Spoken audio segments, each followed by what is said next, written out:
तो क्वेश्चन है कि स्थिर वैद्युतिकी की गॉस प्रमेय लिखिए, कि गॉस प्रमेय क्या होती है ये लिखिए। तो ये तो आप लिख लेंगे, बुक से ये प्रमेय जरूर पढ़ लीजिएगा क्योंकि ये डायरेक्टली पूछा भी जाएगा, ठीक है। इसके बाद हम बात करेंगे इसकी सहायता से एक समान रूप से आवेशित अनंत लंबाई के सीधे तार के निकट वैद्युत क्षेत्र की तीव्रता के लिए व्यंजक प्राप्त करिए। ये क्वेश्चन है।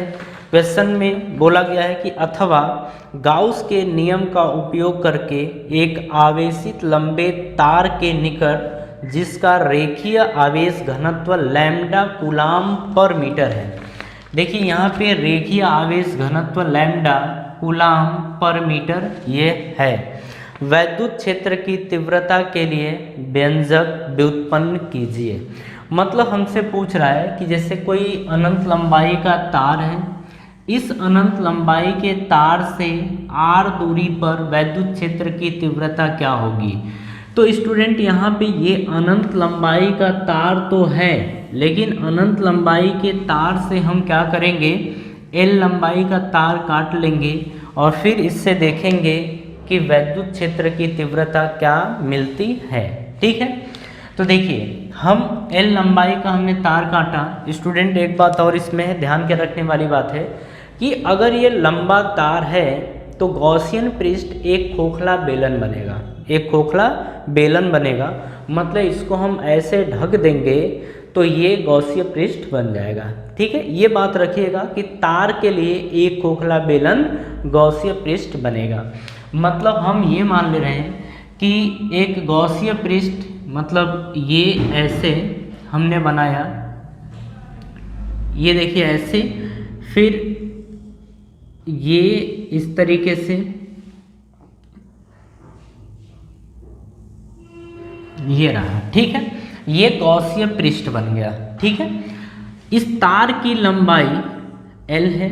ये हम मान लेते हैं कि यहाँ से इस तार से r दूरी पर वैद्युत क्षेत्र की तीव्रता E है और ये इस दिशा में होगी क्योंकि ये जो तार है इसके ऊपर धनावेश है, ठीक है।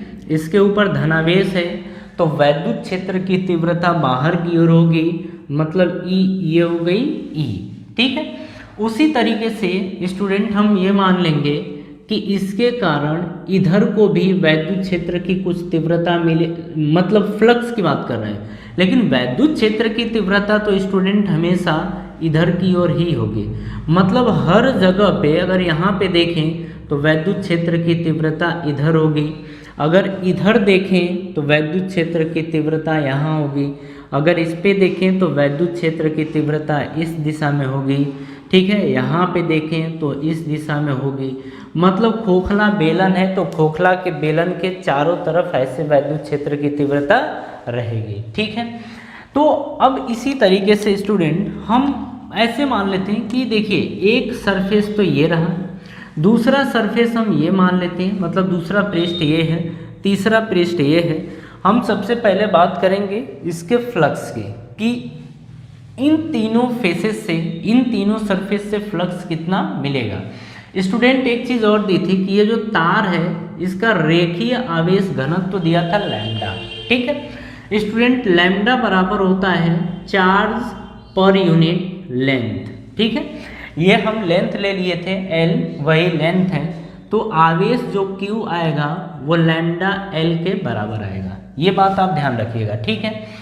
मतलब ये है कि ये जो तार है, तार के ऊपर जो आवेश है, अगर उस आवेश की बात करें तो हम बोलेंगे कि ये लैम्डा L के बराबर है।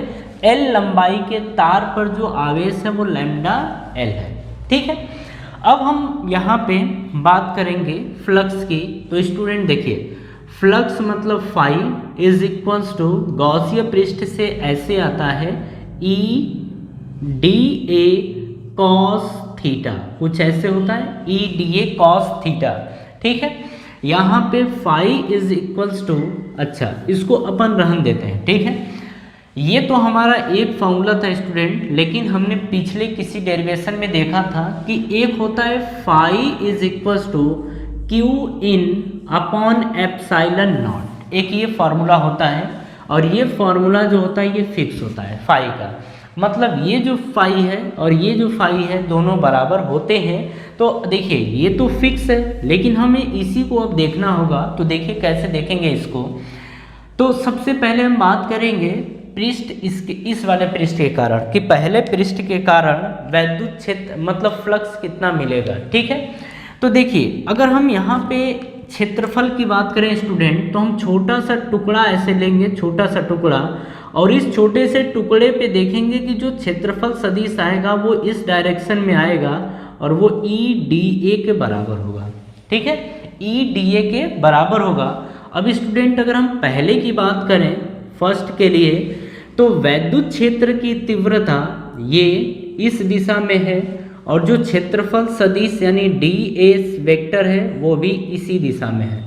मतलब इन दोनों के बीच का कोण यानी थीटा 0 डिग्री है और स्टूडेंट cos 0 की वैल्यू होती है 1 के बराबर। ठीक है, तो यहाँ से हम बोलेंगे कि फाई 1 इज इक्वल्स टू आएगा ये EDA cos 0 डिग्री, और cos 0 की वैल्यू 1, मतलब स्टूडेंट आ जाएगा EDA के बराबर। यहाँ पे स्टूडेंट जो वैद्युत क्षेत्र होता है वो फिक्स होगा और इसे हम निकाल लेंगे बाहर, तो अंदर बचेगा DA के बराबर।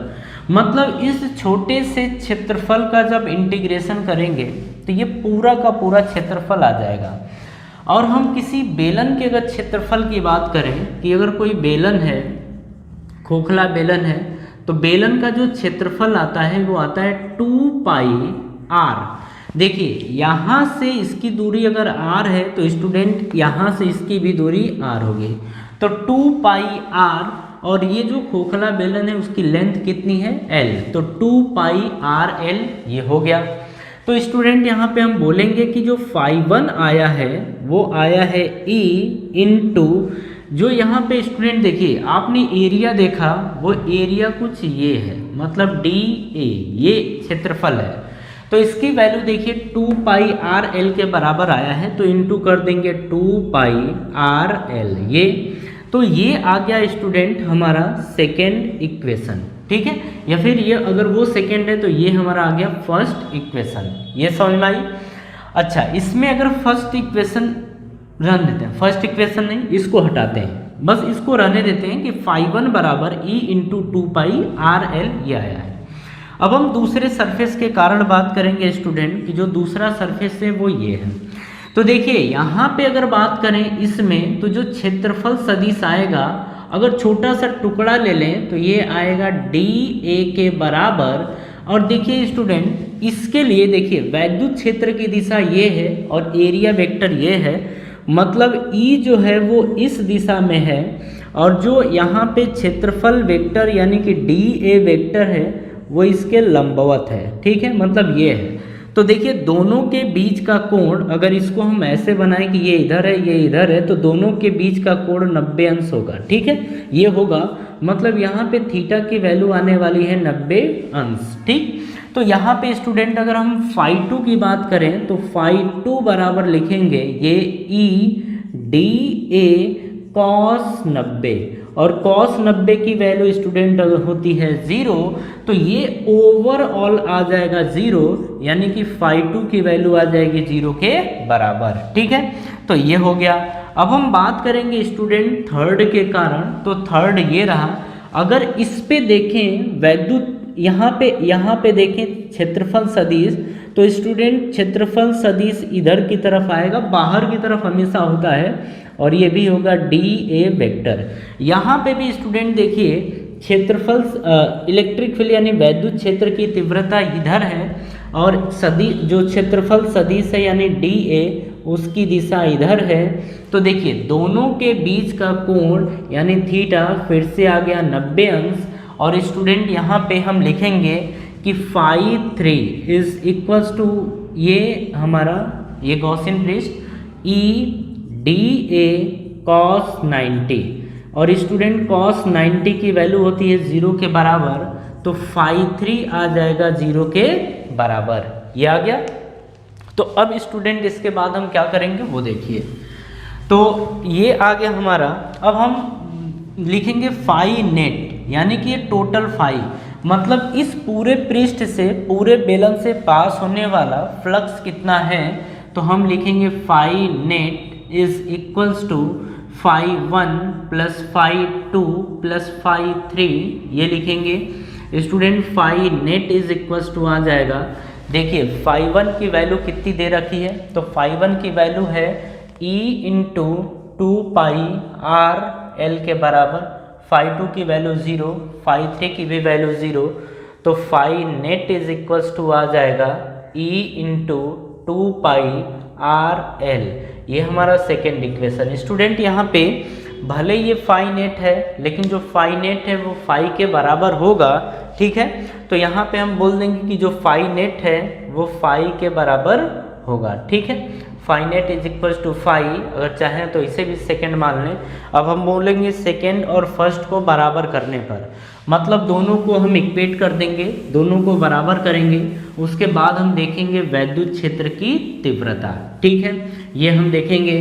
तो स्टूडेंट देखिए यहाँ पे हम लिखेंगे कि फर्स्ट समीकरण बराबर सेकेंड समीकरण, तो फर्स्ट हमारा आया है, देखिए E into 2 pi R L is equals to, यहाँ पे सेकेंड है Q in upon epsilon nought, ठीक है। स्टूडेंट यहाँ पे Q इन जो ये देख रहे हैं ना, ये Q इन के बराबर ही है, मतलब ये देखिए E into 2 pi R L is equals to lambda L upon epsilon nought, ये आ जाएगा, ठीक है।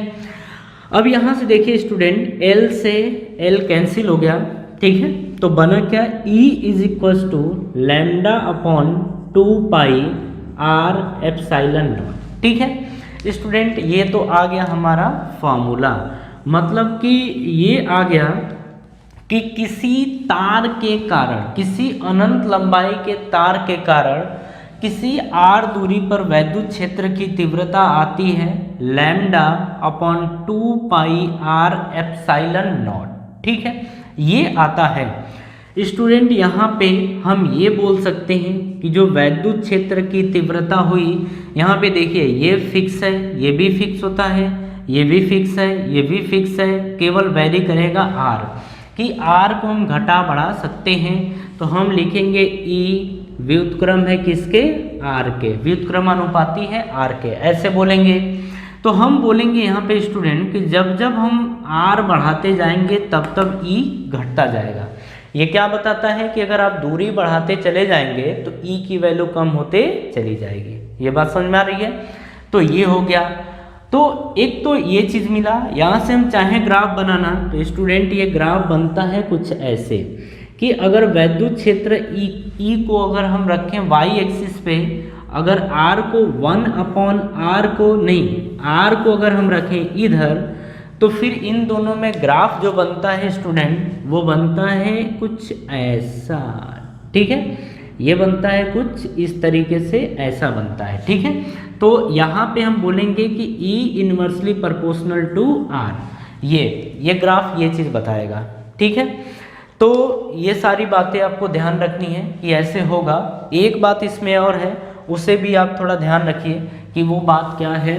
तो देखिए स्टूडेंट, जैसे हम K के फॉर्म में लाना चाहते हैं, मतलब क्योंकि K इज इक्वल्स टू होता है 1/4 पाई एप्सिलॉन नॉट, ये होता है। तो स्टूडेंट यहाँ पे 2 है, तो 2 से ऊपर नीचे मल्टीप्लाई कर दें। तो जब 2 से ऊपर नीचे मल्टीप्लाई करेंगे तो 2 लैम्डा आ जाएगा अपॉन, ये आ जाएगा 4 pi epsilon not into r, ठीक है। इसे हम लिख सकते हैं student 1/4 pi epsilon not, bracket में हम 2 लैम्डा अपॉन r कर दें। तो देखिए E बराबर आ जाता है 1/4 पाई एप्सिलॉन नॉट की वैल्यू K होती है, मतलब K into 2 lambda upon R। Student हम इसे लिख सकते हैं 2K लैम्डा अपॉन R, ठीक है। तो वैद्युत क्षेत्र की तीव्रता किसी अनंत लंबाई के तार के कारण आती है 2K लैम्डा अपॉन R, ये ठीक है। तो ये डेरिवेशन था, इसे आप याद रखिए स्टूडेंट। ये फॉर्मूला होता है, डायरेक्टली फॉर्मूला याद रखेंगे कि क्या होता है। जैसे यहाँ पे आपसे पूछता है यहाँ पे कि E इज इक्वल्स टू, मतलब कोई तार है, अनंत लंबाई का तार है, लंबाई से देखिए स्टूडेंट कोई मतलब ही नहीं है। यहाँ पे क्या आपने वैद्युत क्षेत्र की तीव्रता से लंबाई का कोई मतलब निकला? लंबाई का कोई मतलब नहीं है, ठीक है। बस हमें चाहिए क्या? हमें चाहिए इसका आवेश घनत्व। तो इसका आवेश घनत्व लैम्डा दे रखा था, हमें चाहिए r। हमें बोलेगा कि r दूरी पर, जैसे जैसे दूरी बढ़ाते जाएंगे दूरी पे मैटर करेगा, E की वैल्यू दूरी पे डिपेंडेंट होगी, दूरी पर निर्भर होगी, लेकिन लंबाई पर निर्भर नहीं होगी, ठीक है। तो ये था डेरिवेशन। स्टूडेंट अगर इस डेरिवेशन में अगर आपको कोई दिक्कत होती है, कोई प्रॉब्लम होती है, तो आप कमेंट बॉक्स में जाके आप अपना जो भी प्रॉब्लम है उसे आप शेयर कर सकते हैं।